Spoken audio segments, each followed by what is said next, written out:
Yama, everyone. Hello, hello, hello. Yama. Thank you all so much for joining us in person and online via live stream for the Chak Museum's annual Being Collected lecture. This year, delivered by Nathan Sentence, Madeline Poll, and Tammi Gissell. Shifting collections care from objects to relationships. The Being Collected lecture series was started in 2007 by Rosemary Stack, a Noongar woman who worked at the Maclean Museum, who felt there was a need to create a space where Aboriginal and Torres Strait Islander curation, especially as it is expressed within the museum context, could be acknowledged and celebrated. The need for this space has not been diminished by time over the last 18 years. And today I'm proud to continue Rose's legacy through hosting the 18th Being Collected annual lecture. For those of you who don't know me, my name's Marika Duchinsky. I'm Curator of Indigenous Heritage here at the Chau Museum and a Gomeroi and Manandangi woman. My grandmother, Frances Binge, grew up on the Moree Aboriginal Mission, and it is through my grandmother and mother that I understand and situate myself in the world as a Gamilaroi and Manandangi woman living off country with the extraordinary privilege of working with other people's cultural heritage spanning the breadth of the entire continent, such is the diversity of the Macleay collections. Today we meet on Gadigal land. Uncle Alan Murray, chairperson of the Metropolitan Local Aboriginal Land Council, was unfortunately unable to be here tonight to welcome us to country as planned. So it is my great honour to acknowledge that we meet on the unceded lands of the Gadigal people and pay my respects to elders past and present. Gadigal clan lands encompass the University of Sydney campus upon which the Chau Museum now stands. I acknowledge the ongoing connection of Gadigal people to the lands, waters and skies that surround us, inspirited by all those who have cared for them since time immemorial. This always was and always will be Aboriginal land. It gives me great pleasure to introduce tonight's guest speakers. Being Collected will follow a slightly different format tonight in that we will be hearing from multiple guest speakers, not only from the same museum, but from the same team. And I was yarning to Nathan earlier about how much I'm looking forward to hearing about Nathan, Tammi and Madeline's work from this collaborative perspective. Today's lecture, Shifting Collections Care from Objects to Relationships, will examine how historically Western conservation practices have focused on the physical preservation of an object.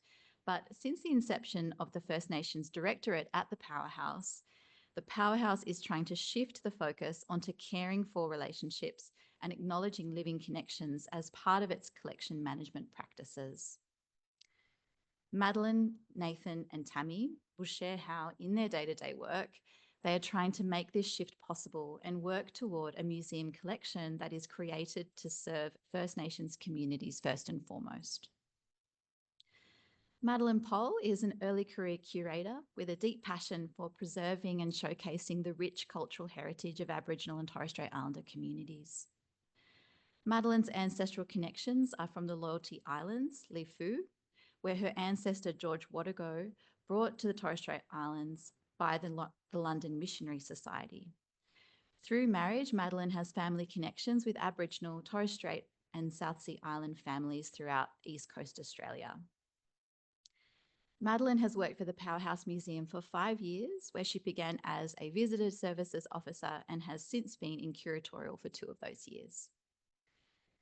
Nathan Mudyi Sentence is a Cis Wiradjuri librarian and museum collections worker who grew up on Darkinjung country. Nathan currently works at the Powerhouse Museum as Head of Collections, First Nations, and writes about history, critical librarianship, and critical museology from a First Nations perspective.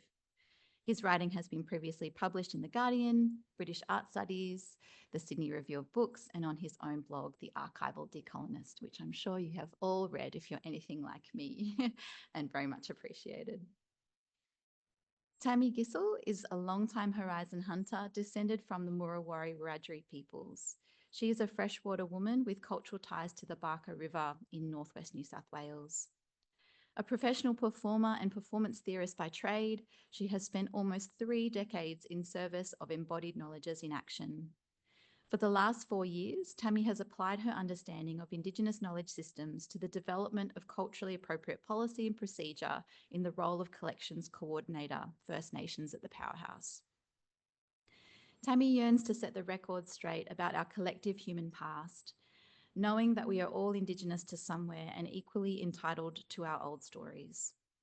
Tammi has previously written for the Queensland Art Gallery of Modern Art, the Australian New Zealand Arts Journal, Performance Paradigm, and the Precarious Movements Choreography and the Museum publication. With that, would you please join me in warmly welcoming Madeline, Nathan, and Tammi.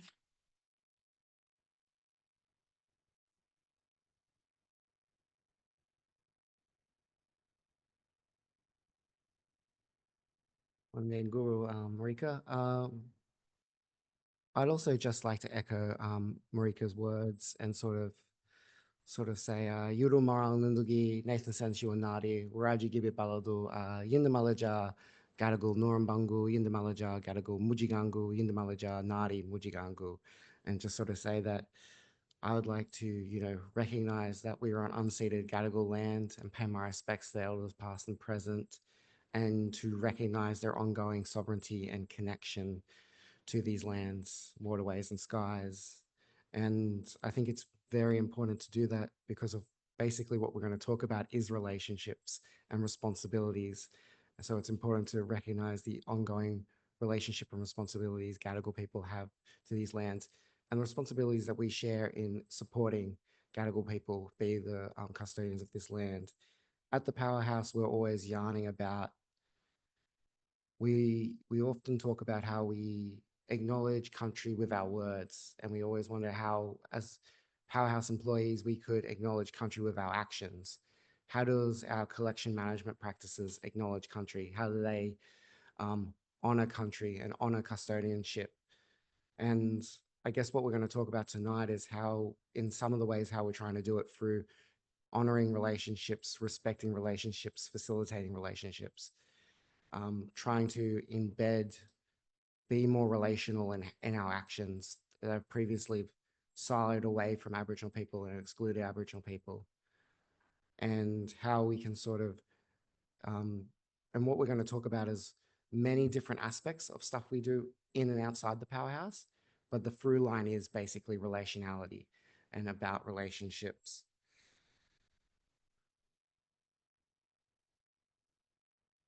And I wanted to start with this quote, because even though it's about research, I actually feel that museums are very much, this is a really relevant quote to museums because we are very much research adjacent. We're usually built by and for research. And a lot of research on Aboriginal people has been historically done by outsiders. And that's why I often research, Linda Tuai Smith in Decolonizing Methodologies always says research is a dirty word to a lot of Aboriginal people, but so are museums. You talk to mob in museums and they will say, you have our stuff, you're a place of theft. And I think that it extends to sometimes even in research as well, is that sort of not just the ownership of the physical manifestation of our knowledges, but our intangible knowledge as well. And I think museums sometimes become places, and research becomes places of not relationships, but severing relationships. And they can sever the relationships with, removing physical culture from their homelands and from their source community without their free, prior, informed consent. They can sever relationships by, claiming ownership or authority over Indigenous knowledges by outsiders, including museums. They can, sever relationships by misinterpreting or simplifying Indigenous knowledges through their own lens. And they can also sever relationships between Aboriginal people and our cultural heritage through just straight up bureaucracy. So many museums will ask you to fill out many forms and wait 6 months to access your own cultural heritage. In that own way, that is a form of sort of severing the relationship between community and their cultural knowledge. And I guess one of the examples, then this is a really small example. One of the examples I think I've seen really early on when I first went into a museum of that sort of severing of relationships was one of the first experiences I remember going into a museum was actually seeing this beautiful rainforest shield from far north Queensland. And it was in this lobby of this museum. And I was like, oh, that's beautiful. I would love to learn more about it. So I went up to it and the label basically said, it's made of wood from far north Queensland, maker unknown. And then the rest of the label said, this shield was collected by Dr. Walter Roth, who was the protector of Aboriginal people in Queensland. And so it had this whole history of Dr. Walter Roth and nothing about why it's culturally significant, who made it,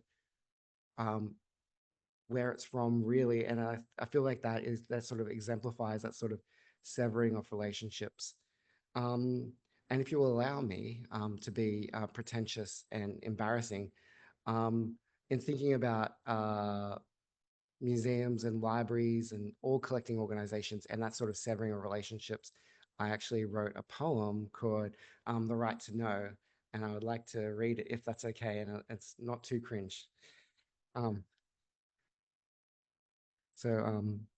Grandmother hidden by you in a book downstairs, calling us unheard, strangled by procedures, labeled preserving, you do not name it killing. We cannot find her because you write her name wrong. Unknowing mistake, say her words are a white man's, because you love your walls more than you love us behind. The troublemakers punish us for our anger. Uncomfortability must be avoided always. Grandmother singing in the uninvited downstairs. Grandmother screaming in the uninvited downstairs. Grandmother calling in the uninvited downstairs. We can visit her if we give 4 weeks notice. We cannot take her home. Sorry, that's just policy. So anyway, that's my embarrassing little poem. So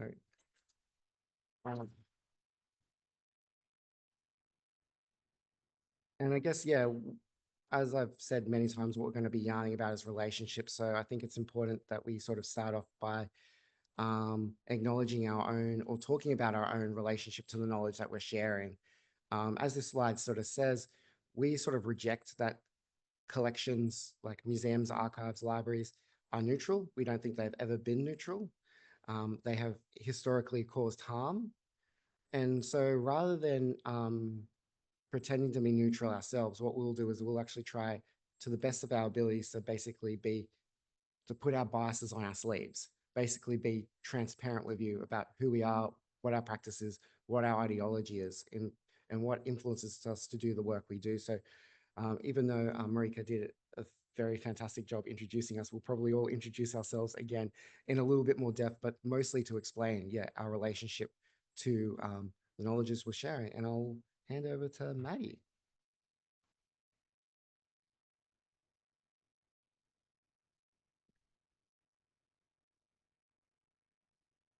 Hello.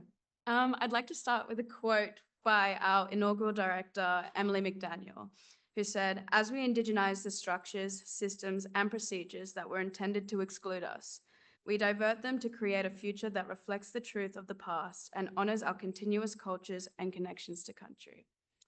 I'd also like to acknowledge the groundwork of Marcus Hughes, whose work has had a lasting impact on shaping the Directorate as it stands today. The Powerhouse has a history spanning over 140 years and was previously known as the Technological, Industrial, and Sanitary Museum.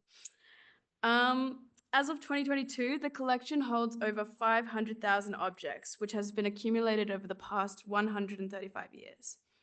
Many Indigenous objects of the foundational collections of the Technological Museum, which preceded the Powerhouse Museum in 1988, were acquired in a haphazard way in regard to provenance and documentation of the artists and the makers. Today, through our proactive acquisitions policy, the museum actively engages with artists and community knowledge holders and proactively operates with cultural safety and competence towards representing Indigenous knowledge in collections development. Currently, we operate 2 sites open to the public, the Sydney Observatory and the museum's Discovery Centre in Castle Hill. Additionally, two significant sites are under development, the museum in Ultimo and the new Powerhouse Museum in Parramatta. This project is among the largest and most complex cultural infrastructure endeavours in Australia. Once completed, it will be the largest museum in New South Wales. Established in 2021, the First Nations Directorate at the Powerhouse was dedicated to embedding Indigenous ways of working across all areas and sites, including collections, curatorial, public programming, education, design and delivery, communication, but most importantly, governance. This commitment represents an effort to indigenize structures and systems originally designed to exclude, transforming them to reflect historical truths while honoring the enduring cultures and deep connection to our countries.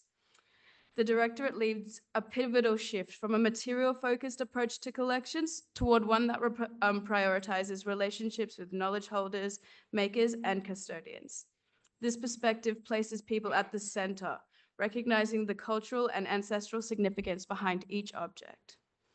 Australians First Nations people have the right to own the representation of their culture as enshrined in the United Nations Declaration on the Rights of Indigenous People in 2009.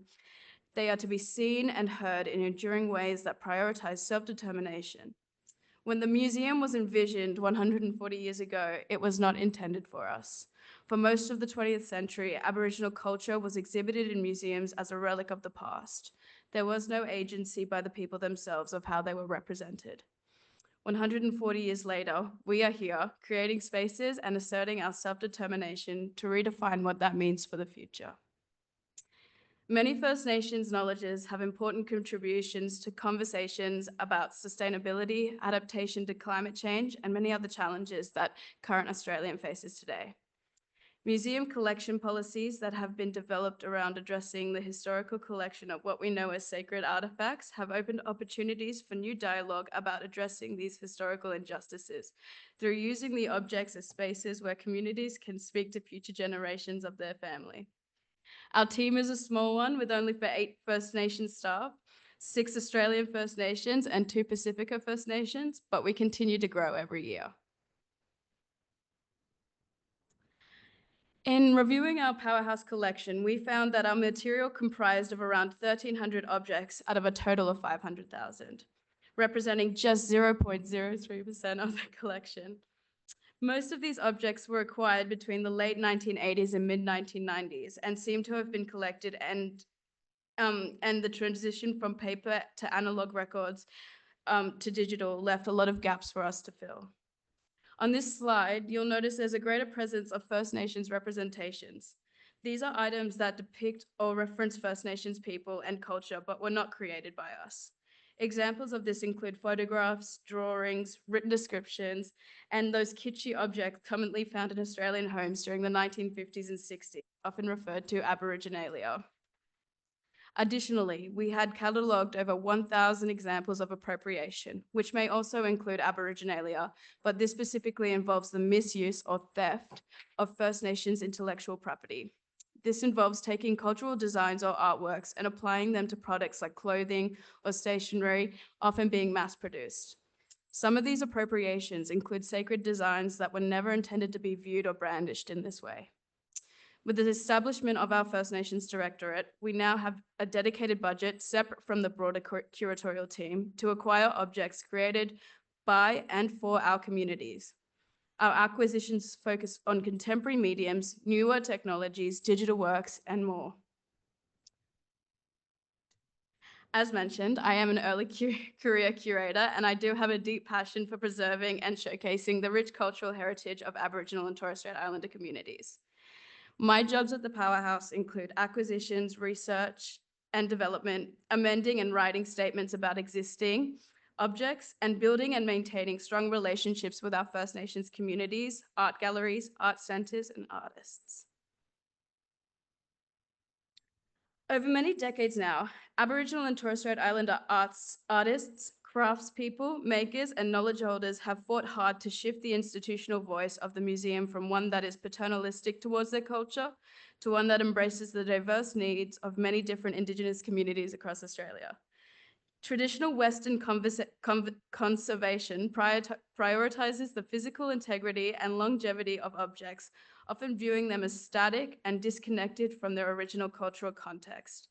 This approach can inadvertently strip objects of their cultural meanings, particularly in the case of First Nations cultural items, which are imbued with living connections and ongoing responsibilities. This act of hearing rather than listening is an attempt to overturn more than 2 centuries of caricature and stereotypes authored by non-Indigenous people. As emerging curator, a majority of my relationships are currently with the objects themselves. My day-to-day practice is focused on comparing new proposed acquisitions with existing collection objects, meaning each new acquisition should contribute to a more comprehensive understanding of the cultural narrative that we're trying to convey. First Nations advisors and community members provide critical insights on how our institution can honor cultural integrity, especially concerning protocols around sacred or restricted items. This is something that has been widely overlooked in the past. I also have developed long-term relationships with First Nations artists and art centres, and I foster trust and open avenues for future collaboration with our museum, as well as knowledge sharing and reciprocal exchange. Being a First Nations person inside a historically white institution and navigating historically unsafe cultural collections has been a major influence in the way I will proceed with my practice and my career. The goal is to give the agency back to the communities where these objects have come from. Reimagining what a First Nations collections involves shifting from a collection-centric model to a community-first model, where the needs, values, and aspirations of First Nations people are the priority. Our collection at the Powerhouse was sparsely updated since its last major acquisition in the 1990s, so many major art movements within First Nations Australia were overlooked, leaving our collection outdated when we had first encountered it back in 2020. On the screen here, you'll see one of the areas we're exploring. It's this collection of discarded metalworks emerging from the Northern Territory, where Yolngu artists are repurposing these materials to convey their significant ancestral stories. At some point, we are hoping to embed some policies that allow for our future objects to be used, handled, or displayed according to the cultural practices of their source communities. This could even look like allowing an object to decay over time without conservation efforts, as some cultural materials are meant to be. I'll just give a rundown of our Powerhouse ISIP policy. So by enhancing and expanding the museum's collection of Indigenous knowledges in a way that empowers Indigenous communities' rights and sovereignties to determine how their narratives are told and by whom. By institutionalizing this commitment, the knowledges within the Powerhouse, the Directorate seeks to provide a more robust representation and stewardship of Indigenous knowledges within the Powerhouse collections and programming. This is a foundational work led by Marcus and other dedicated Powerhouse staff, and was firmly rooted in Indigenous cultural and intellectual property protocols developed in partnership with Terry Jenke and Company, which is an Indigenous law firm. These protocols established best practice for the Powerhouse and were really an example of best practice for the museum sector. The principles of free, prior, and informed consent, self-determination, respecting secret and sacred material, and recognition of ongoing rights outlined in the ISEP protocols significantly informed the development of our deed of deposit, which is an alternative means of Indigenous knowledges coming into the collection. And I think this is a good time to hand it back over to Nathan, who will touch more on our deed of deposit. Thank you.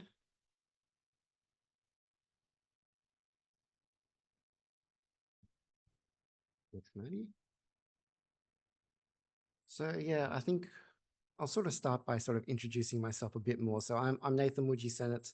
I'm a Wiradjuri man. My family's originally from Mudyi, New South Wales, which is about 4 hours northwest of here. But I grew up on Darkinjung country on the New South Wales Central Coast, which is about an hour and a half north of here, where my dad was really involved in the sort of Darkinjung Local Aboriginal Land Council and the Eleanor Duncan Medical Service, or now called something else, Barang. Yeah, but I've been in libraries, archives, and museums for about 16 years. originally worked at the State Library of New South Wales here on Gadigal land under the mentorship of Ronald Briggs and Melissa Jackson, who have been Indigenous librarians there since 1991, doing incredible work. Later, we were joined by Dr. Kirsten Thorpe, who helped establish at the time, the Indigenous Services branch, but with Damien Webb joining, they've sort of changed to the Indigenous Engagement brand there, and they're still doing deadly work. But Dr. Kirsten Thorpe was very much a mentor to me. I later went to the Australian Museum under the sort of mentorship of Laura McBride, who was the first ever First Nations Director at the Australian Museum and is still in that role. And I've also worked here at USyd as at the Fisher Library. I helped with a very deadly crew of people, including Dr. Antonia Makota, sort of develop the First Nations cultural protocols for USyd Library. And now I'm at the Powerhouse Museum with my deadly team in the newly established First Nations Directorate, and I'm in the inaugural Head of Collections First Nations role, which is a great honor, but a big responsibility. So yeah, and I call myself Nathan Mudyi Sentence. For those who don't know, Mudyi in Wiradjuri just means friend or mate. But I'm descended from a woman whose name, a very famous Wiradjuri woman named Dinah Mudyi. So she's my great grandmother. So she was sadly a victim of what is now called the Wiradjuri Wars or the Bathurst Wars. So this is actually the 200th anniversary this year of the Wiradjuri Wars. So in 1824, the governor declared martial law out in Wiradjuri country where you could kill Aboriginal people indiscriminately and face no repercussions. In one of those massacres, my family was massacred and my great-grandmother was orphaned. So as an orphan, because they didn't have an orphanage and it was before the missions sort of set up, they just sent her to work at a local station in Mudyi, and they wouldn't let her work under her traditional name. So they just gave her a name, and the story I've been told by family is they gave her the name Dinah Mudyi because, you know, Dinah is just a good like Anglo name, and Mudyi's the town that she was in. But Yarnum with elders, they've hypothesized that the town Mudyi is actually derived from the Wiradjuri word Mudyi. So I sort of call myself Nathan Mudyi Sense to repurpose a name that was like imposed on my grandmother. And also I say this a lot, but I try to be friendly. So I think it fits. Like I think I'm a friend and mate to all. So yeah, that's why I call myself Nathan Mudyi Sense. And I guess this is my sort of like my practice to a certain extent. These are sort of the things I see as like, I guess some of the key tensions between Indigenous communities and museums. So one of them was always like Nanu Gari, like whose truth are you hearing? And I always think about that with museums. It's like, whose truth are you hearing? Whose voice is missing? You just saw in sort of Maddie's presentation that First Nations made objects only make 0.03% of the collection. So you can sort of see that there's a bent in that collection of whose narratives you're hearing. And, you know, previously working at the State Library, one of the cool projects I got to work on, we got to digitize language lists and go out to community and give them back. But often you give these language lists and they'll be like, this person's written this down completely wrong. Like, this is not the word at all. Or it might mean this, but it also means 3 other things that this person has not recorded. So you can sort of see that sort of flattening or misrepresenting of First Nations cultures. And similarly, you know, working in museums, you see it too. Sort of like a small example is like, whenever a shield comes into a collection, it basically gets catalogued as a shield. I know in Wiradjuri there's at least 6 different words for shield, and sadly I don't know what they all mean, but I know one of the words is Girin Girin, and again I don't really know what it means, but I know that Gira Gira means be well, Girin means wind, so it actually sort of probably translates to something like many winds. And if you just call it a shield, then it sort of loses when that just conjures up something that you need to protect oneself with. You only think of it as a defensive tool rather than what complex knowledges it could be connected to. So yeah, I'm always thinking about whose truth are you hearing, whose voices are missing. and ownership. Again, working in museums, whenever you do outreach with community and they're finding out for the first time that you hold things that are from their community, they're basically go, wait a minute, that's ours, which is a very fair sort of thing to say, is because a lot of times they haven't chosen for these things to come into the museum collection. And so ownership is one of those things that I always feel that we need to address. And I think that also extends, as I was trying to say at the start, not just to physical manifestations of culture, but intangible culture as well. Like our, Maddie talked about our Indigenous cultural intellectual property protocols. And I always think about this thing. I heard this term by Dr. Lester Rigney that was called intellectual nullius, and basically implying that Indigenous knowledge is out there. It's usually similar to our lands. We don't get seen as owners, so our knowledge is out there to be discovered. And working at the Australian Museum, I actually saw one of the sort of, it's problematic but funniest examples of this, where we were reading this account of two doctors corresponding with each other, and they were claiming, one was a French doctor, one was the English doctor, and they were debating who discovered eucalyptus oil, the English or the French. And so this English doctor was doing research, and he found another record of an Aboriginal man going to visit a doctor after being speared, and the English doctor helped pull the spear out, and then the English doctor witnessed the Aboriginal man rub eucalyptus oil into the wound. And then this English doctor in the future was like, that proves it. The English discovered eucalyptus oil. And so I guess that's sort of like, yeah. And I guess that's sort of a thing that we were trying to address, is that sort of ownership. And I guess sort of a sibling to that is attribution. And that's another thing that I thought about. That was actually mostly working here, because the Fisher Library has this legacy theses collection. And because it's the oldest anthropology department in Australia, some of that does contain Indigenous knowledges.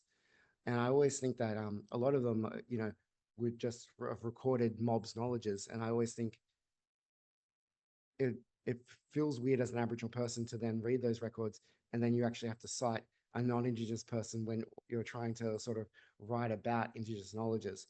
So so there's a sort of like key things that we've been thinking about. And I guess I'll mostly only talk about in my little presentation ownership and attribution. So this beautiful shirt here was actually worn by Torres Strait Islander land rights activist Uncle Eddie Mabo. So for those who don't know, famous Torres Strait Islander activist, basically had the court case, the 92 court case, Mabo versus Queensland, where the government, the Supreme Court of Australia, overruled that said Terra Nullius is a lie. And that sort of started sort of the work of the native title that succeeded it, sorry. But this beautiful shirt here, and this is actually one of the shirts, it was actually purchased from, I guess, like a Queensland version of Lowe's at the time. So it's just a standard shirt that anyone could buy, but because of who wore it, it's very precious. And it's just has things like, you can see Arnie Gale Marbo's hands through the shirt, because it's so sun damaged from him going around the islands working on the court case. And he was always wearing that shirt while he was preparing that court case.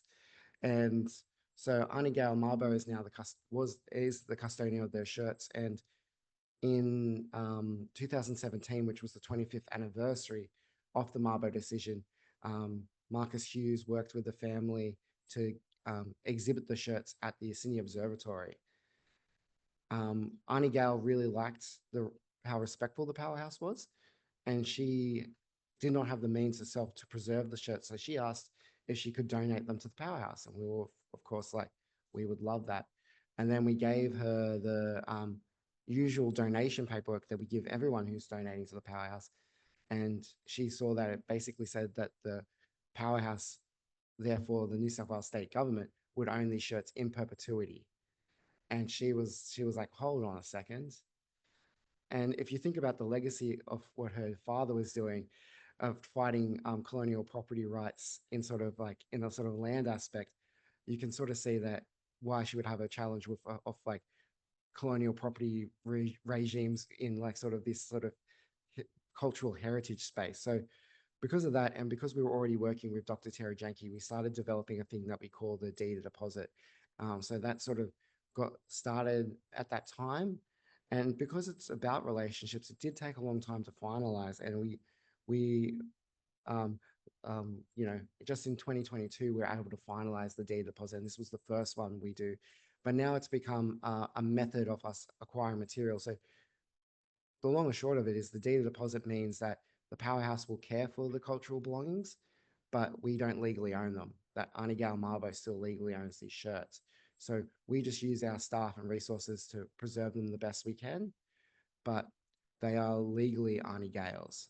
They could potentially be in our collection in perpetuity, or they could be gone tomorrow. It's up to Auntie. And I guess these are sort of like the elements of the deed of deposit.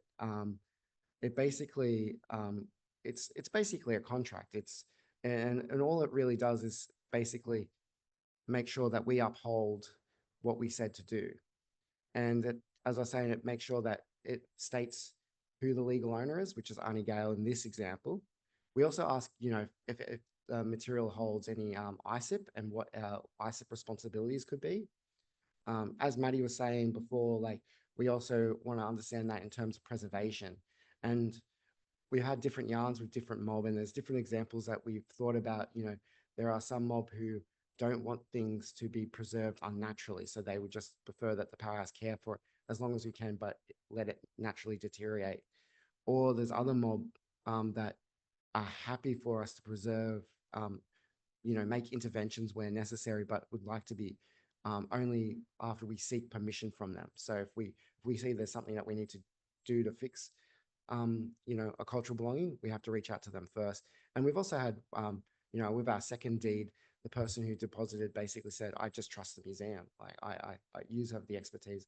I'm happy to just be notified of things. And same with research, again, because they're legally Auntie Gale's and the depositor, we also make sure, we also want to understand who can access it and why, and in what circumstances. And, you know, we be complete, we want to embed self-determination. So we be completely guided by the depositor and as part of the agreement. And because of how it works, it actually, even though it's a contract, we feel it's more like a questionnaire.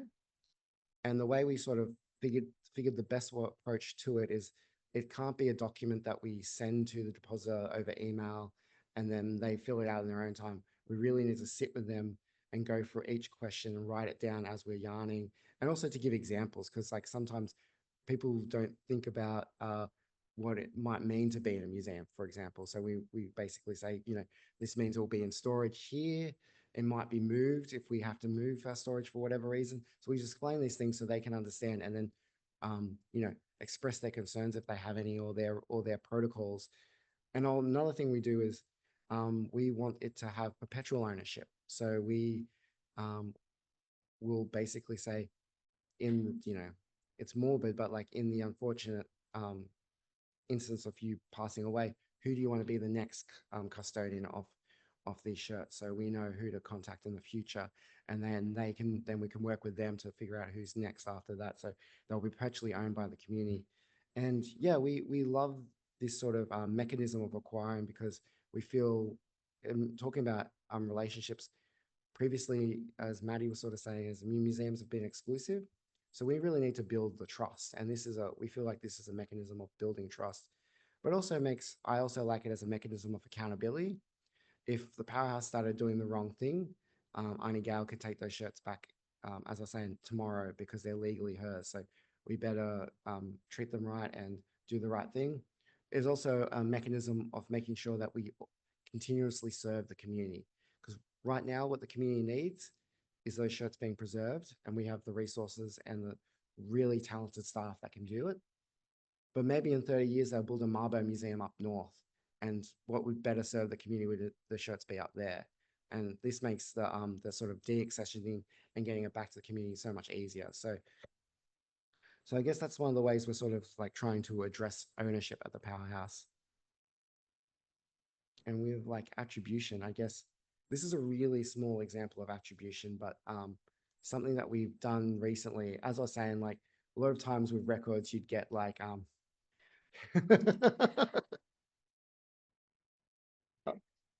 Yeah. A lot of times with records, you get that term maker unknown, and I felt like it was really dehumanizing and really sort of lacked that attribution. And so when I worked at the Australian Museum, we were very inspired by Zoe Rimmer, who's a um, Tasmanian Aboriginal curator. She made this exhibition called Unbroken String. And in that exhibition, she attributed everything that was not provenance as made by ancestor. And I felt like that was a really powerful sort of attribution technique, because I felt like it recognizes that ongoing connection. By saying it was made by ancestors also implies that there's descendants now who have connection to these cultural belongings. So when I was at the Australian Museum, that's what we adopted, was made by ancestors. When I got to the Powerhouse, Tammy already tackled Maker Unknown and sort of worked with Maker Not Recorded, which I actually thought was and the way Tammy explained it was basically trying to put the emphasis back on the Powerhouse and basically say that the Maker was not unknown. We just never took the time to record it. And I thought that was a pretty powerful one. So we decided to basically merge them and say ancestor not yet recorded. And one of the things we added was yet, because we are going to be aspirational and we're going to work as hard as we can to actually find out who made all the cultural belongings in our collection. So that's like a small thing of attribution. This next example is actually a little bit outside my Powerhouse work, but very much influences my Powerhouse work. And it's the Indigenous referencing prototype I made here at UCID. So again, as I was saying, when I was at UCID, I thought it was a bit funny about citing Indigenous knowledge in non-Indigenous texts, especially when you're not sure about the free, prior, informed consent historically. So I decided this is shonky. Like I made this and it's on my blog. Like but I basically created as a way to sort of cite Indigenous knowledge within non-Indigenous sources. Like you'd still cite the non-Indigenous source, you just highlight the fact that it came from, um, you know, an Indigenous community. And this is if you know if that's easily recognizable who the source is. But in lots of cases, a lot of where the knowledge comes from has actually been not really recorded, and they usually just say like um you know local person I talk to, or they won't really name the person, they just call them the Indigenous informant or something along those lines.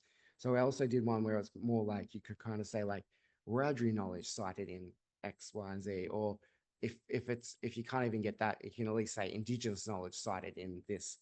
So yeah, um, worked on that. And then also too, it got me thinking about citation too. And I even tried to expand it to the idea of um, research that interacts heavily with country, like geological research, botanical research. And I was thinking the source of that knowledge is actually Aboriginal country. So I was like, in those sort of instances, maybe Aboriginal country should be cited as one of the sources of knowledge. So anyway, did it and didn't do much with it for a very long time after I sort of made it on my blog and just put it out there, hoping for feedback, hopefully more that someone else would run with it. But then luckily last year, and it got published this year, Caval, which is a consortium of Victorian uni libraries, they were basically like, we would like to figure out how to cite Indigenous knowledges, and they put an EOI out. And I'm part of this group called the Indigenous Archives Collective, and we sort of said we would like to do that. And I was like, this is awesome, because this is my jam. So so we actually created Indigenous referencing, which doesn't just build on like what I did. It was building on, there's lots of other referencing tools out there that sort of built on and adapted upon, including sort of like, because we're also thinking, because we focus this guidance on undergrad students. And one of the things we were thinking is like, maybe citations actually like the last aspect. Maybe we should be helping undergrad students think about what resources they choose in the first place. So that actually the referencing guide actually focuses on that aspect of sort of thinking about where you get your knowledge from first. So yeah, that's me, and I'll chuck over to Tammy.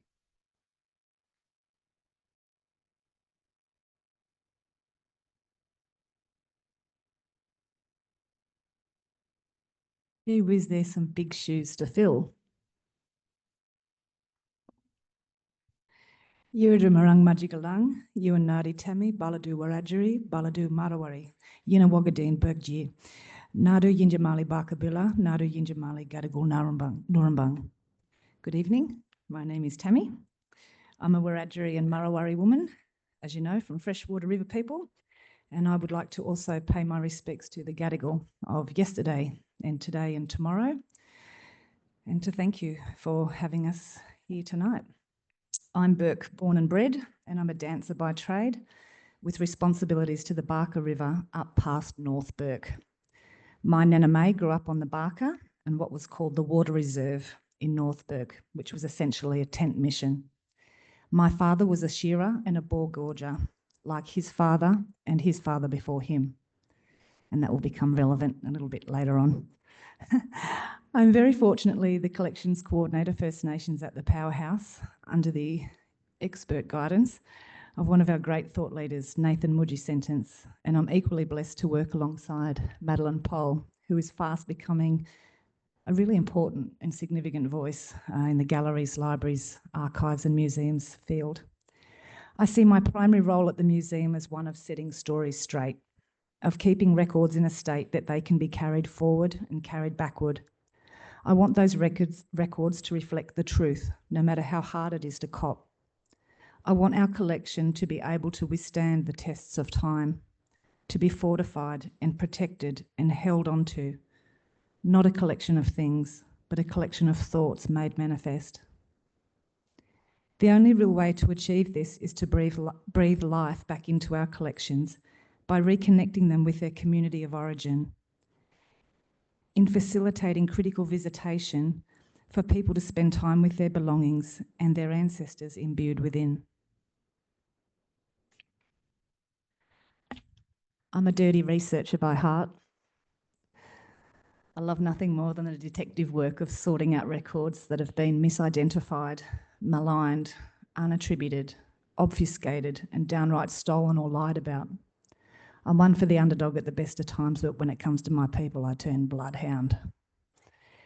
It's a timely topic for this evening, for I have to admit that I'm far more comfortable between the musty, dusty pages of old stock books and archival records than I am reaching out to people that I don't know and asking them about their business, their memories, or their family.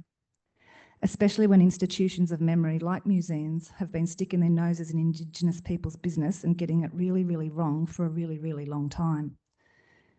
That's not really the coattails that you want to ride into community on. Yet the most potent lesson I've learned in my almost 5 years working intimately with the Powerhouse collection is that it's actually people who hold the real truths and the contextual keys to illuminate the objects and their associated records. And that talking to people, going way out of my comfort zone, is absolutely necessary if I'm ever to record their truth, their whole truth, and nothing but their truth.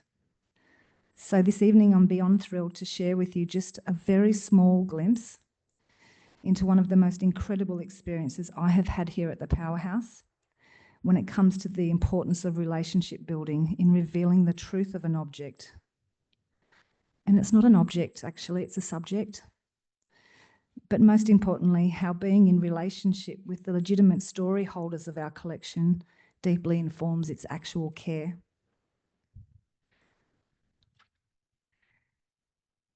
This collection object that you see here proves that history is written and can be rewritten every single day.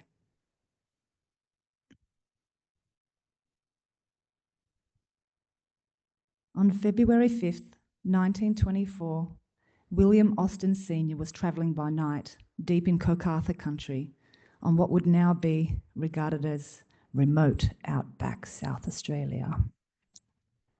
He was on Kokatha country. He was walking his well-worn path of over 60 kilometres from Kokatha station across to Northwell Homestead, which was one part of the Grand Wilgenna station. Wilgenna sprawls across more than 5,000 square kilometres and was at one time the largest fenced sheep station in the world. All of that there is Wilgenna Station. William Austin Sr. reported a loud rumbling noise and a bright light was seen in the region that evening. And approximately 2 weeks later, as he was walking across Wilgenna, he came across the impact site of what would later be labelled the Lake Labyrinth meteorite. William collected the original sample and took it back to the new owner of Wilgenna, a Mr. A.J. Jim McBride.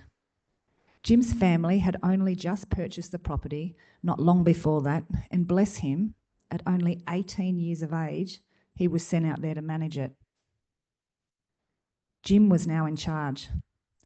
I actually cannot even begin to imagine what kind of momentous task that must have been for an 18-year-old boy. And I wonder what the relationship was like between these two men. On one hand, a deeply knowledgeable countryman, a man traversing two worlds, and the other, a man of the land, absolutely, like his fathers before him, but a young heir nonetheless. William Austin worked for the McBride family across 2 decades, so by all means they must have developed a deeply trusting relationship. In recognising the meteorite's significance, William took it back to Jim McBride, who equally recognised its significance and sent that original sample to Adelaide. Word travelled then, as it does now, although much slower in those days, and it came to pass that a somewhat dubious character in the world of Australian discovery, Robert Bedford, of his Cayenne Cutter Museum, got wind that an Aboriginal man of good repute knew of a meteorite. Bedford, who became sufficiently confident of the account and travelled more than 600 miles round trip to Wilgenna to track down this Aboriginal man who had discovered the meteorite and to get his hands on his own sample. William Austin Sr. was that man. Adnya Mathana and Yankunytjatjara man, William Austin Sr. Father, husband, grandfather, great-grandfather, countryman and free man, a businessman, an entrepreneur, a shearer, a boar gorger, a camel team and a donkey team owner, and a camel team and a donkey team driver, and now a meteorite discoverer. William Austin Sr. His story is one of love, and it's a story of graceful resistance to the forces which had a stranglehold on his country, his community, and his culture during this time. A story of success, achievement, and cultural grounding that continues through his descendants to this very day. So how on earth did I get in on this yarn? Well, I was sitting down in the basement of the old collection stores of the Powerhouse in Ultimo, and it was sometime in early 2021 when I came across the Lake Labyrinth meteorite. And in and of itself, it didn't really trigger off too much for me beyond thinking, thanks to Madeline actually, who had been the impetus for me to look into the geomythological underpinnings of our mineral collection when she was researching the Hembury meteorite. So thank you for that, Maddie. But what made this particular day interesting for me was that I accidentally closed the record down in our database before I finished with it, and so I had to search it back up. I typed in labyrinth because it was the only thing I could remember about the record, and an amazing thing happened. Not only did it bring back up the meteor, but it actually brought up a copy of this report that L.J. Spencer had read at the British Museum in 1936, which spoke about Robert Bedford sending the sample up. And wouldn't you know it, Spencer read out word for word that letter that Bedford had sent to him, and I couldn't believe it because Robert Bedford had mentioned the name of the Aboriginal man who had taken him to the impact site. The Aboriginal man that had explained everything about the condition of the site and the condition of the meteor, the colouring, the composition, the effects on the surrounding area, and gave an extremely accurate, detailed description of what a fresh impact site would look like. And that thoroughly impressed Robert Bedford. It's now 1934. It's a decade after that meteorite hit. Robert Bedford and his crew head on up to Wilgenna to hunt down William, who very kindly agreed to take them to the impact site, which was 65 miles out of his way, mind you. so that Robert Bedford could go and collect his own samples, and so that Robert Bedford could go and get paid for them, and so that Robert Bedford could be acknowledged for them publicly at fancy places like the British Museum, and so Robert Bedford could stock up his own museum, and ultimately so that Robert Bedford could make the record books and hold the accolade for the find for the last 100 years, until Tammi Gissell came along.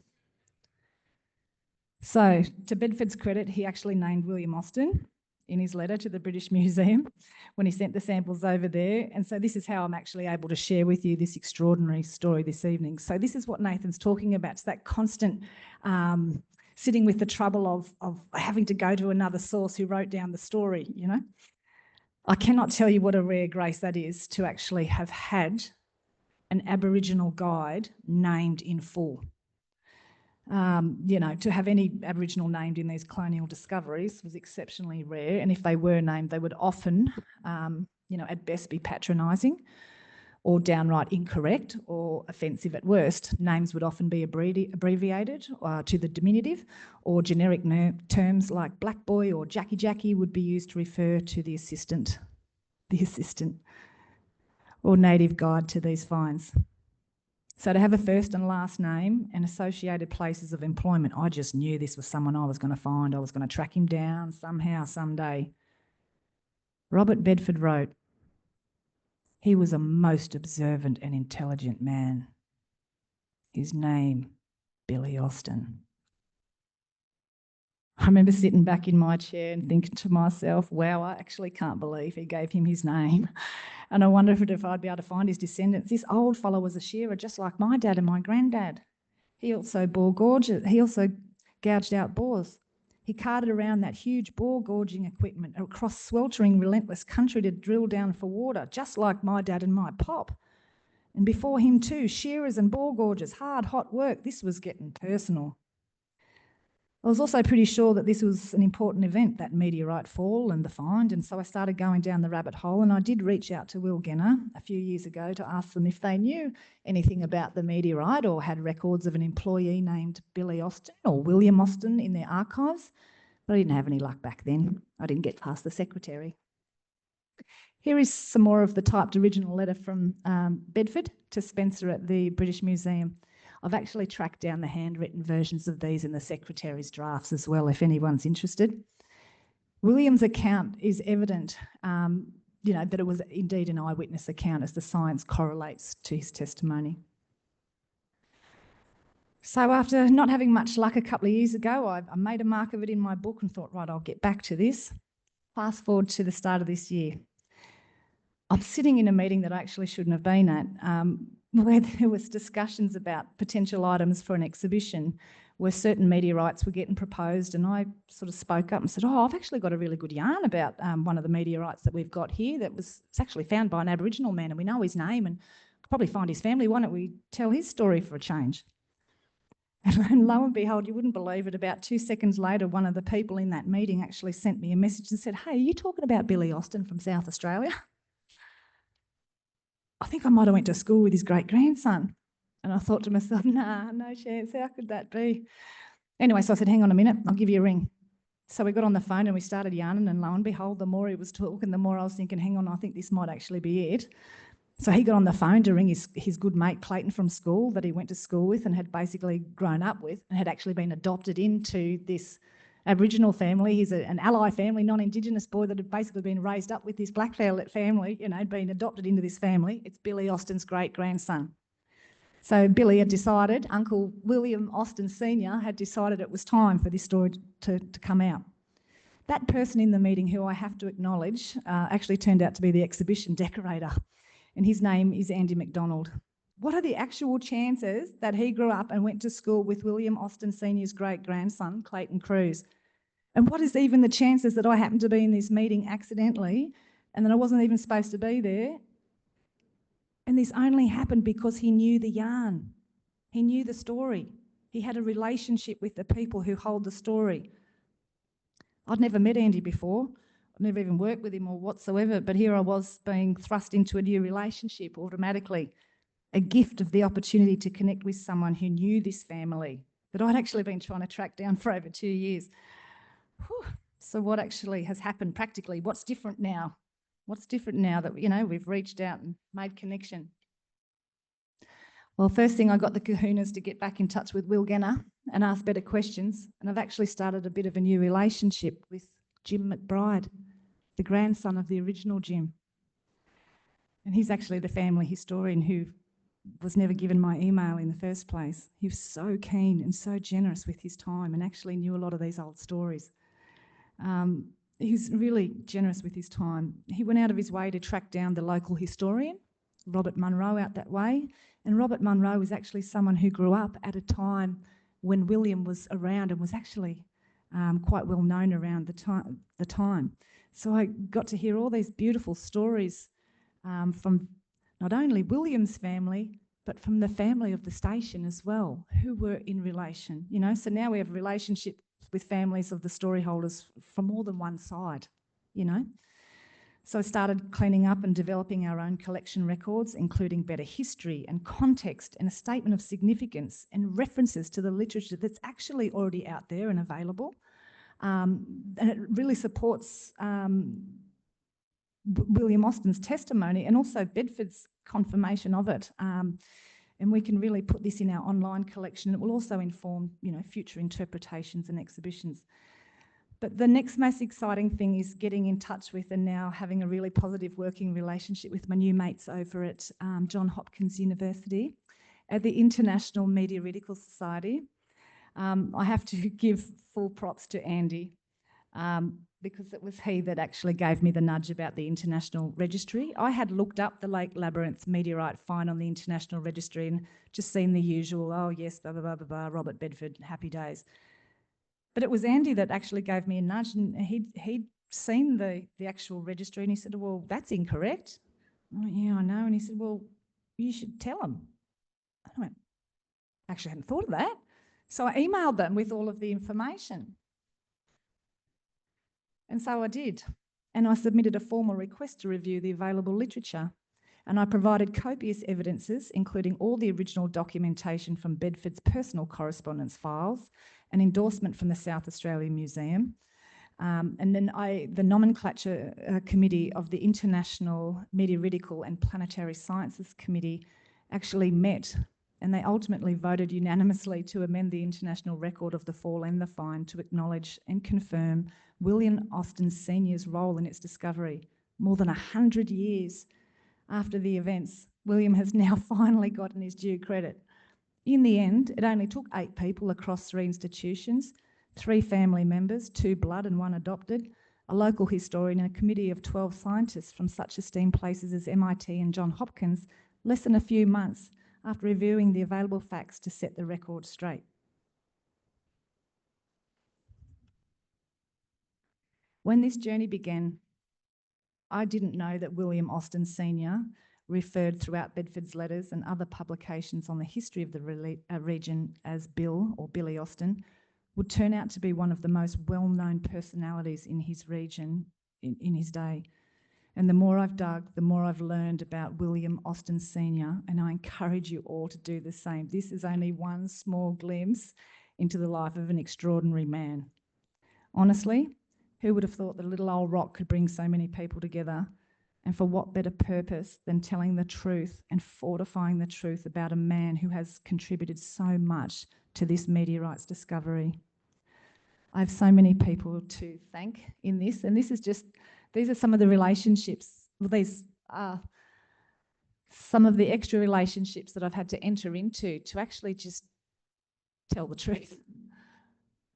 So we have Auntie Sharon Ma. She is William Austin Sr.'s granddaughter. Her son, Clayton Cruz, is best mates with the exhibition designer and grew up together and knew the yarn. Andy McDonald, who I've mentioned. Jim McBride, you know, and this is so beautiful to think about. His family have cared for country out at Wilgenna for over 100 years. You know, that's not to be sneezed at. These are people that have really committed to country out there as well. And so, you know, the ability to sit with what could be troublesome, you can imagine how difficult that must have been. A countryman born, you know, making water holes on a country that that water hole shouldn't be there, how difficult that must have been to negotiate. We have Robert Munro, who's an author and historian, and he actually knew William Austin. We have Ben McHenry, who was a huge ally at the South Australia Museum. Dr. Nancy L. Chabot, who is the president of the International Society for Meteoritical and Planetary Sciences, and Professor Jeff Grossman, who's the secretary for the Society. And I really do need to give the biggest shout out ever to the Nomenclature Committee of the International Society for Meteoritics and Planetary Sciences for setting the story straight. So with that, I want to say Mandangu, thank you very much. And open up if you have any questions.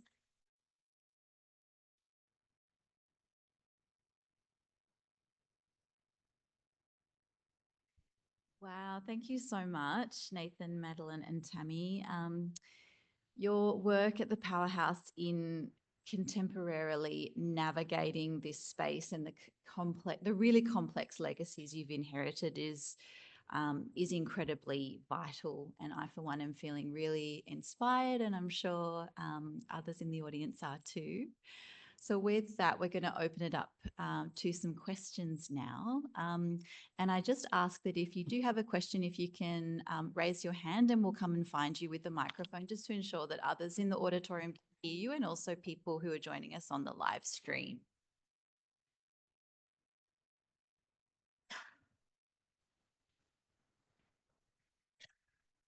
Thank you. Sorry, can you hear me? Good. My name's Mana Makamira.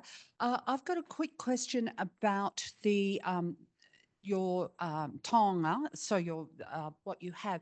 Do you ever open them up for community to come in and have a look, like an exhibition day or whatever?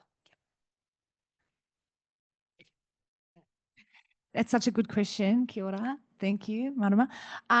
Yes, we do. And that's something we've really seen, especially since the First Nations Directorate's been formed, is what we now have termed like critical visitation. And we've actually had a couple of your whānau mob, coming over that want to say, we want to visit your treasures, and so we actually have private visitation spaces. So mob can actually come and sit in private, unhurried visitation, just sit there beyond lusting after an outcome of, oh, we need a picture for the coffee table book, or we're doing this research, and they might just want to come and sit with their ancestors. So totally we allow for that. And in actual fact, we push for more of that private interaction and nourishment than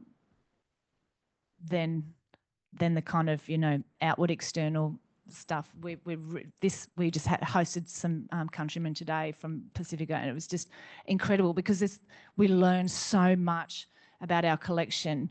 I can give a really good example of a wakahuia, which is a Māori treasures box. Is that correct, Marama? Where you would keep your most precious treasures, and they're up in the rafters of the marae. And so we had what was described as a wakahuia, and we had community member and a knowledge keeper come over, and she just nearly fell over laughing. She said, "Oh, my darling," she said, "there's no wakahuia." She said, "You wouldn't be seen, no calf would be seen dead doing that." And I said, "Oh, how do you know?" She said, "Well, because the bottom, they're actually, the bottom would have been the most intricately carved, beautiful thing." She said, "So this is likely a replica." And so I went, "Oh," I was so embarrassed. I was like, "Oh, wow, we've got something from your people." I was like, no. So I went back, and actually what it was, and it did actually come in as a replica, and it was actually a church offering box that had been passed, and it had been carved. It would have been a young carver learning the trade and all that, and so, and that's, it's been gifted to the church as an offering box, and it had originally come in as a replica wakahuia offertory box, but over the 140 years it had been then exoticized back to wakahuia, which is what we talk about. It severs off the knowledge, because if your people mob are coming back in trying to reclaim culture, okay, how did we do this in the past? And if that's then been put up as the example of what a wakahuia should look like, then we just start to, repeat mistakes of the past. So putting authority back. But yes, critical visitations, private visitations, not lusting after anything other than just visiting your ancestors and reconnecting with them.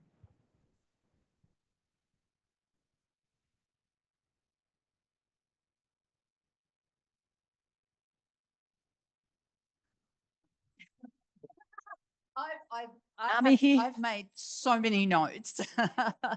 And this is more of a comment for a start. That was absolutely amazing. Thank you so much. The research that was done with the Indigenous Archivist collection, I've done. I'm very fortunate to have Rose as a colleague, Rose Barracliff, and she's gone through this with us a lot. With the Centre for Global Indigenous Studies. If anybody wants to join Macquarie University, just putting a shout out there. But the other thing I think I've just forgotten the question that I was going to ask. Yes, that's what I was.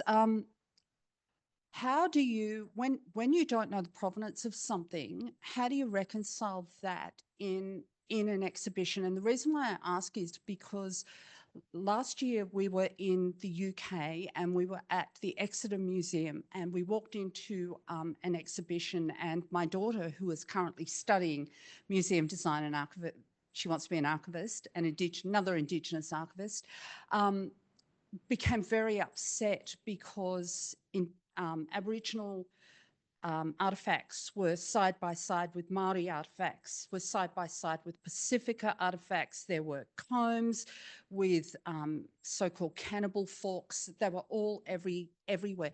How do you reconcile that? Firstly, as curators, but secondly, when with everything in the collections itself, you know, being stored, etc., etc. Yeah. That's the last question. No, I think it is tricky, and I think it's one thing is we're very lucky at the Powerhouse that we have our ICIP principles, which basically would basically sort of prohibit that from happening from like someone outside of our team deciding that would be the case. So we'd always be involved, and you know, it is difficult with unprovenance material about who we'd always consult with community, but it's like, who do you consult with non-provenance material? And we'd probably, you know, do our best to our abilities, use our judgment, but also we'd still yarn with other elders, even if we're not 100% sure it's their provenance material, just to get some guidance. But also too, I will say that we're quite lucky at the Powerhouse, because I previously was at the Australian Museum, and that has something like 20,000 Aboriginal Torres Strait Islander cultural belongings from anthropological and archaeological sort of expeditions. Here at the Powerhouse, we're actually more of a, sadly, more of a museum of erasure, where we have not a lot of First Nations material. So we do have material that could be potentially, not to our knowledge, not all of our material is secret or sacred, or, you know, but we still have to handle a lot of things with care, because sort of like what was Tammy was saying, like setting the record straight. And what Maddie was showing with all those representations and appropriations, we also have to make sure how they get either online or in the public space is also in a way that's culturally sensitive and actually has their context, because we don't want to hide them, because they're part of Australian history and it's important to confront these things and yarn about them. But we also have to do that with care if we do that. So yeah, I think mostly it's like we're quite lucky with our ICIP principles and what our collection is to a certain extent. But I think it's one of those things where, yeah, I think, you know, I know other museums do sort of like that sort of curatorium thing where they won't have just one Indigenous curator. They'll get, you know, a group of knowledge holders to sort of help guide an exhibition, and I can think it can help. But also too, like, I think at the Powerhouse, we probably, we don't want to be too risk averse, but if there was something that was unprovenance and it just gave us a funny feeling in our stomach, we would say we wouldn't do it. Yeah.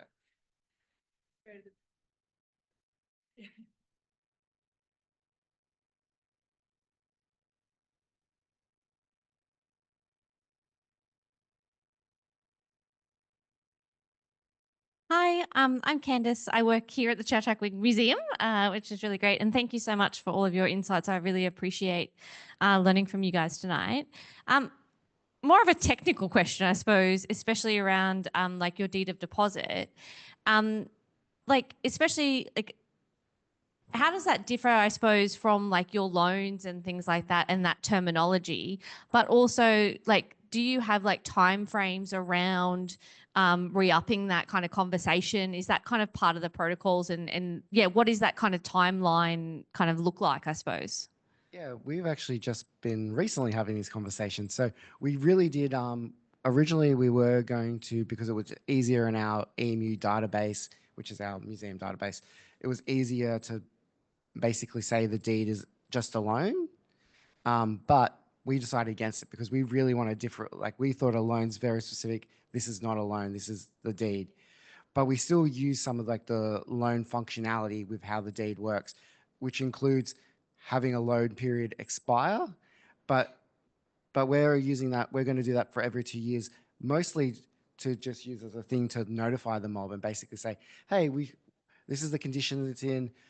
Are you still happy with us caring for it? Is there anything you would like us to do differently? And so we're again, to keep that relationship solid, we want to have that sort of 2-year expiration just as a notification for us to actually make sure we're still communicating with mob.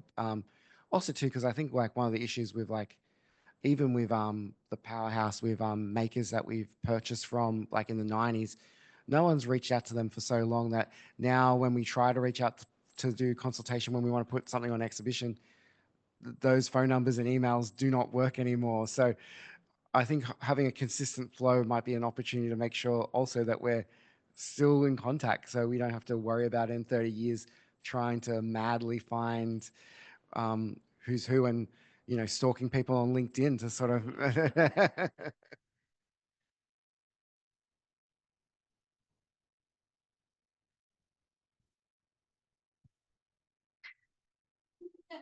Squeeze one more and go.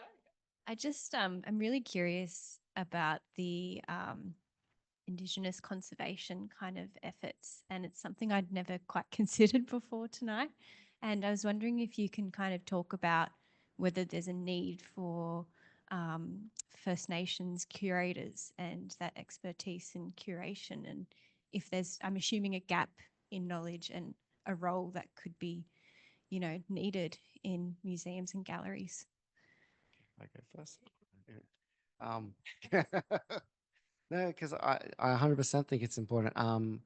One of our friends, Juanita Kelly Mundine, who's at the National Museum of Australia, I think she's one of 2 Aboriginal conservators in Australia. So there's definitely a need for it, but it also is hard. It's like librarianship. It's like a lot of these disciplines that I feel like we could very much mob have a lot of expertise that they could contribute to these fields. One of the issues we face is actually that the courses themselves are so like exclusionary to our ideas that we almost have to like sort of, I don't know, swim upstream to just get through those courses so then we can change those courses later or change that thinking later. So I guess that's one of the things. But yeah, I think it's one of those things that I don't know. I think one of the things I always want to do is actually change people's mindsets about, I guess, what preservation is, and because I feel like one of the examples I always talk about is when I went to this particular art gallery opening, and it was for an Aboriginal exhibition, and so they had an Aboriginal dance troupe open it, and it was really beautiful. And one of the curators recorded the dance, and then asked me if she thought it would be cool if she could ask the dancers if she could maybe deposit that with the art gallery, because she was like, and then what she said to me, which I had no issue with, but what she said to me afterwards was a bit weird, where she was like, that way it could be preserved forever. And I was like, she doesn't know if this dance has been done for 2 years, 10 years, or 200 years. And for her, she thinks that her recording on the phone would be the key of preservation. And I think, and some stories don't need to exist in the physical realm. Like the intangible realm is actually how they'll live. You know, I've heard about, and I'm really sorry, I don't actually know the actual keeping place, but it was a keeping place that I've heard this yarn about how they would have grinding stones, and they'll let the mob come in and use the grinding stone, and once it breaks, the mob would just go make another one and bring it there.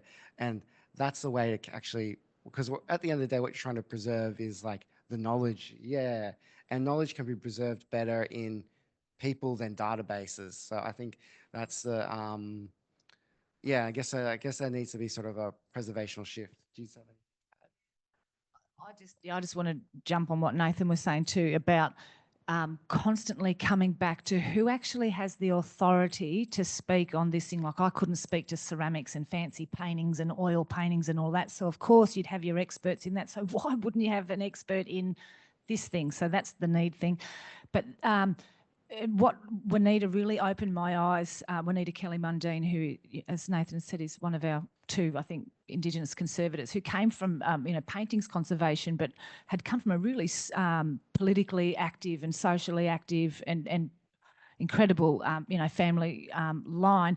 And she really, we had a really great conversation at the start of this year, and she said, the systems of preservation already exist. She said they live in the bodies. And I went, oh my God, it was such a, because I've been going on forever about I'm an animate archive, I'm this and I'm that.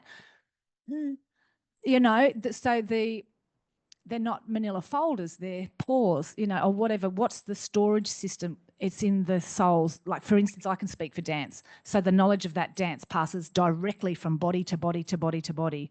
And so that it doesn't get lost in translation because it's always in a living vessel.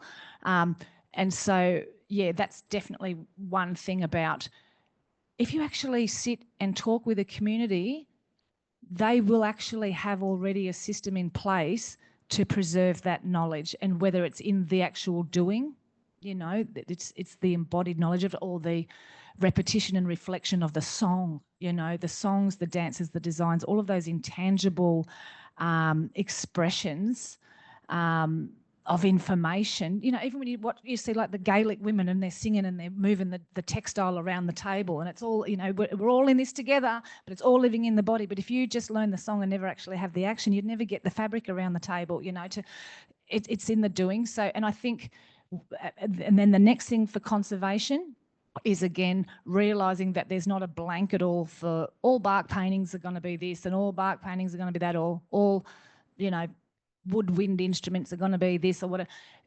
Taking it back to the community and as close to the source as you can, who will be able to say, whether that needs to just live out its natural life and decay back to the earth, or, or, hey, like Nathan said, go for it. We don't mind if you touch it up, but we want you to use the ochres from home. Let us know. We'll send them down, or we'll send an artist down, or send it back up.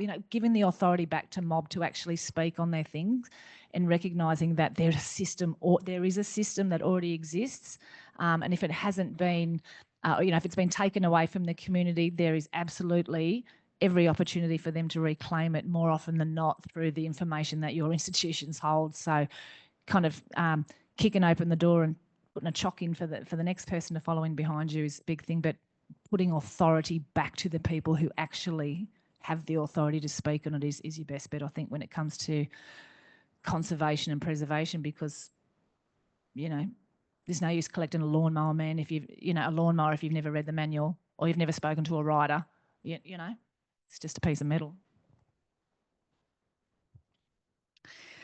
A question from me, just in speaking about relationality, and also that you wanted to deliver the Being Collected lecture as a team. I wondered if you could reflect on maybe how your experience of your work is transformed through working in a team.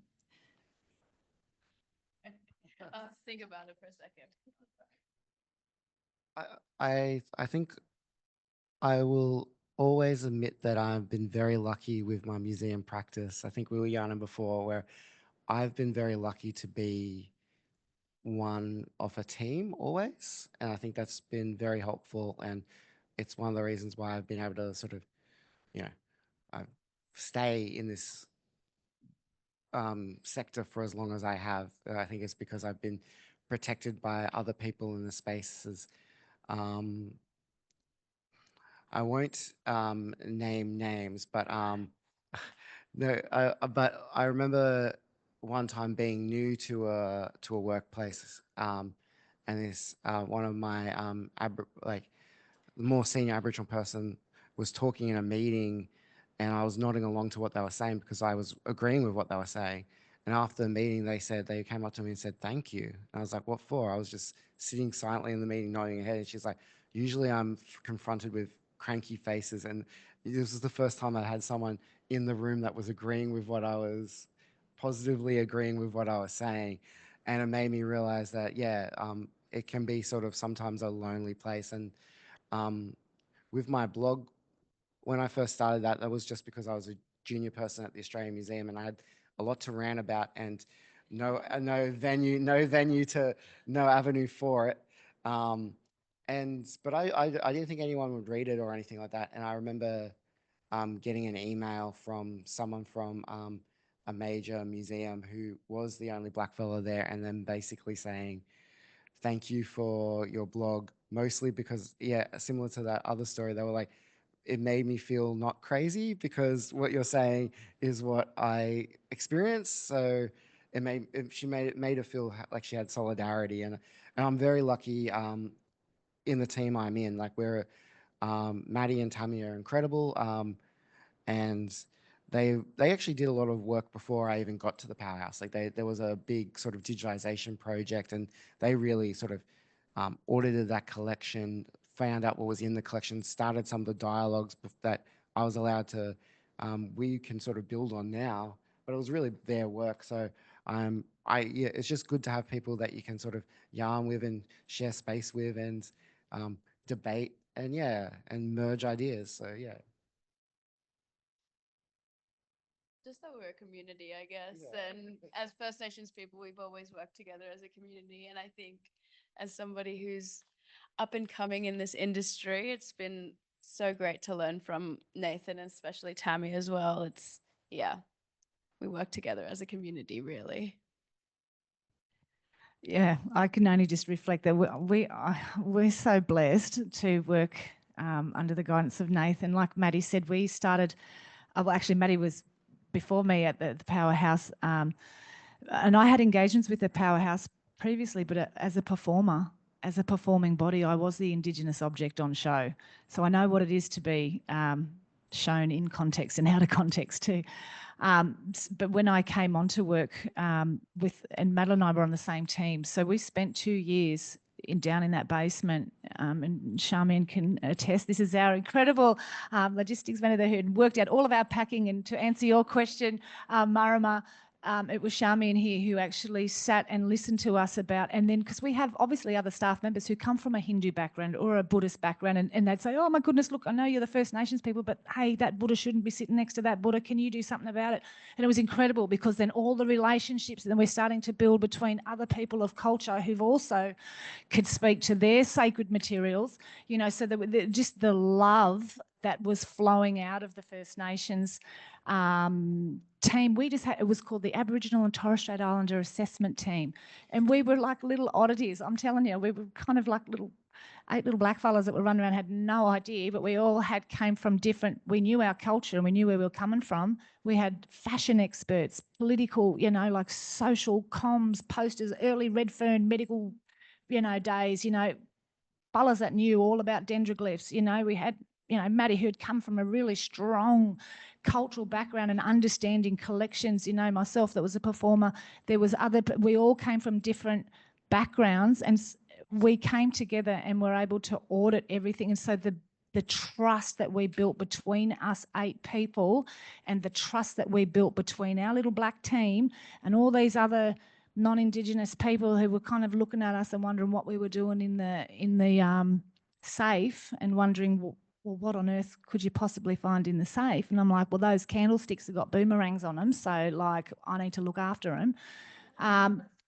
Because if the whole museum burns down and the only thing left of my culture is those 2 boomerangs on a candelabra, then someone better have put a ticket on it to say what it is, you know. So I feel really grateful to have, I feel like I've really grown as a museum person in the last 5 years, and we've sort of grown up as sisters. And then, like Nathan said, we were building the road that we were going to walk on, you know, building it knowing that we were going to get this directorate and we're going to have a director and all this, but it was all this stuff about what's the simple, how do you label things? How do you describe things? Where should you store things? And you cannot do that alone. It's a community. I don't know nothing about logistics and packing, but these fellas do. I don't know nothing about air conditioning or whatever, but them other fellas do. And so then you have to spread out and stick together. And so I have to acknowledge all of the non-Indigenous allies who came in and supported us you know, as knowledge keepers, and, you know, one or two of us might have had a uni degree, but the rest, we were knowledge keepers. And so some of the people on my team had never used a laptop before, but they knew their stuff. You know what I mean? So acknowledging knowledge wherever it sits, you know, black, white, pink, purple, orange, everyone knows their business, you know. So I just want to say that none of this could ever have happened if we weren't in actual relationship with each other, genuine, two-way, sitting with the trouble relationships, you know. All relationships are complicated, you know.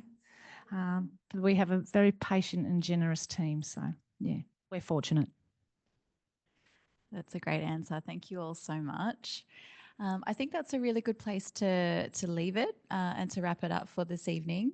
But yeah, thank you all so much, Tammy, Madeline, and Nathan. That was incredible. These mobile ones to watch within the new, fairly newly established directorate over there at the Powerhouse.